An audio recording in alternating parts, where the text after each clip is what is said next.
The Edmonton Oilers will not be on the clock in round one of the NHL entry draft, but they are waiting for the clock to strike midnight on Monday so they can get into free agency and blow it wide open. But before we get into that, make sure to subscribe here to Oilers Digest.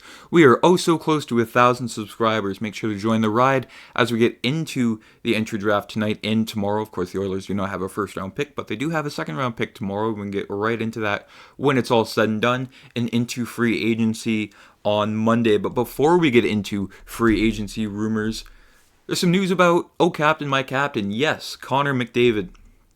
There's some injury and some health-related reasons, health-related tweets regarding Connor McDavid. He will not require any off-season surgery and will be ready for the start of training camp, says TSN's Ryan Rishaug. Of course, Connor McDavid did have that abdominal injury that he suffered early last season in October and played pretty much the entire season with it. But it's good. It's very encouraging to know that he will be ready for the start of training camp. This isn't his first rodeo regarding that. Of course, he had his leg injury in the summer of 2019 and came back without any surgery and did not miss a beat.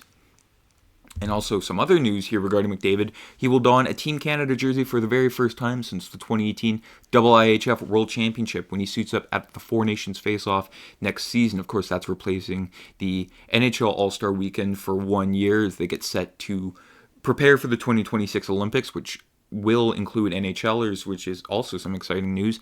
And the Oilers captain was a part of Friday's first six announcement for the four teams competing, which include Canada, the United States, Sweden, and Finland. Of course, Montreal and Boston will host the 7-game international competition to be held February 12th to 20th in 2025 at the Bell Center and the TD Garden. And other players joining Connor will include McKinnon and Makar of the Colorado Avalanche, Sidney Crosby of the Penguins, Brad Marchand of the Boston Bruins, and Braden Point of the Tampa Bay Lightning. That's all it for McDavid news. He also has his wedding this year on a personal side, so he probably didn't want to rehab any surgery regarding that. That just gets in the way of having fun. Going forward, Debrusk. Yes, that's the other topic here today. Elliot Friedman appeared on Oilers Now with Bob Stauffer on 6:30 Chet on Thursday and was asked about Debrusk's market this summer. According to Friedman, the Bruins have conceded that Debrusk is going to test free agency and that the Oilers are amongst the teams interested. Of course, the Oilers have always been in the running for Debrusk. His father, Louis Debrusk, played for the Edmonton Oilers and is currently the color commentator on Sportsnet with Jack Michael, so a little bit of a Edmonton connection right off the bat there. But Elliot Friedman continued with, I've heard a few places. I've heard Seattle. I've heard the two Alberta teams. I've heard Nashville. There's a lot of teams looking for scoring. The fact that Boston is basically conceding that he's going to the market means that Debrusk knows there's something out there for him. So many teams entering the Jake Debrusk sweepstakes. And Debrusk this past season had a bit of a quiet season. We'll get into that in a bit. But in the playoffs, in 13 playoff games, he led the Bruins in goals and points. And now that he's a free agent, Friedman continued, will Debrusk become an Oiler? When it comes to top six left-handed forwards, the team has Ryan Nugent-Hopkins, Evander Kane, who's more than likely going on long-term injury reserve due to his sports hernia that he played with for the second half of the 2023-24 season and into the playoffs, and Dylan Holloway under contract, so Debrusk could be an option to fill Warren Foegele's spot as a second or third line scorer if the latter isn't re-signed. And I know you're asking, Oiler fans have been asking, well, aren't they pretty much the same player? Why wouldn't you want to keep Warren Foegele? And that's a great question. Heading into the stats here, Warren Foegele, 41 points in 82 games, 20 goals, 21 assists. And Jake Debrusk, more than likely, the same stat line there, 80 games, didn't play a full 82, but also 40 points. But the analytics say a different sort of sentence here. 50 percentile, I should say, for Warren Foegele. Didn't play any of the power play or the penalty kill.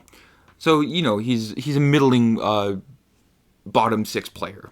Something that the Oilers do need, but for his price points, that's something that is not within the cap restrictions for the Oilers. Of course, they have a lot of cap problems this season. This offseason, have to figure out the Draisaitl contract, the Bouchard contract, and many other of their UFAs, such as Matthias Janmark and Connor Brown. But analytics-wise, Debrusk, he does play the power play and the penalty kill, so you can plug and play him anywhere that you please.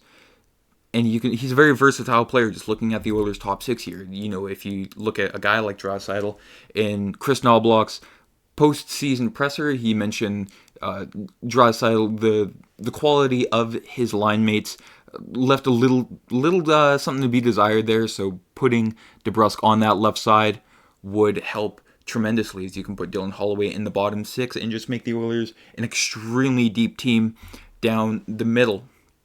Of course, down in the comments, you can let me know if the Oilers should go for a guy like Jake Debrusk, if they should go for somebody else on a cheaper contract, if they should keep Warren Fogle. But that does remain to be seen coming this Monday. Of course, they have to deal with multiple other teams in the running for Jake Debrusk. And even Warren Fogle, as Warren Fogle tests the market. But last but not least, New Jersey. No, the other one. This week, the Fanatics jerseys were revealed by the NHL. As you can see there, the classic orange and blue looking fresh for Fanatics. The only changes coming to the new jerseys from the switch from Adidas. You can see the Fanatics logo on the back collar. And a jersey aficionado like myself, there's also the Adidas, the shoulder dimples. Those are no longer on the new jerseys. I mean, it's a very, very clean look, very classic look. There's not much you can do to really mess up the Oilers jersey when it comes to the blue and orange Oilers scheme. I know the Heritage Classic jerseys, big fan of those. Love those. Even the reverse retros from the 2022 season. Those were clean in itself. Tom Gazzola with Edmonton Sports Talk Radio, pretty connected within the Oilers. He was asked, what should the Oilers expect in 2025-26 for the third jersey? Of course, with the first season of Fanatics, there will not be any third jerseys, I do believe, but this is a pretty running tradition when it comes to a first year with a jersey manufacturer. There were no third jerseys in the first year of Reebok, and there were no third jerseys in the first year of Adidas. The only specialty jerseys were only the outdoor game jerseys, and the Oilers will not be in an outdoor game this year, obviously. But he says, last time I was told was that they were cooking up something new. Haven't checked in for a while. And of course, the last time the Oilers cooked up something new jersey-wise, yes, were the McFarlane jerseys in 2001, designed by the Spawn author and artist Todd McFarlane. You can see there that was something that was a drastic change from what the Oilers were previously used to wearing. Of course, in those days, they wore the copper and gold jerseys, but something like this, a very dark navy blue that's not black, despite what the image says. But it's just something new, and if they go back to that drawing board and just go with something out of the box, I would absolutely not mind that whatsoever. But down in the comments, jersey talk. What should the Oilers do for their third jersey? Any new ideas that they should try? Should they not do something new? Should they just be a traditional hockey jersey? Should they not, go outside the box? I think they should go out the box. And then also with Warren Fogle and Debrusk, like I said, let me know what you think in the comments. What should the Oilers do? Should they trade for a pick tonight? Remains to be seen. Have a great day. I'm Matt.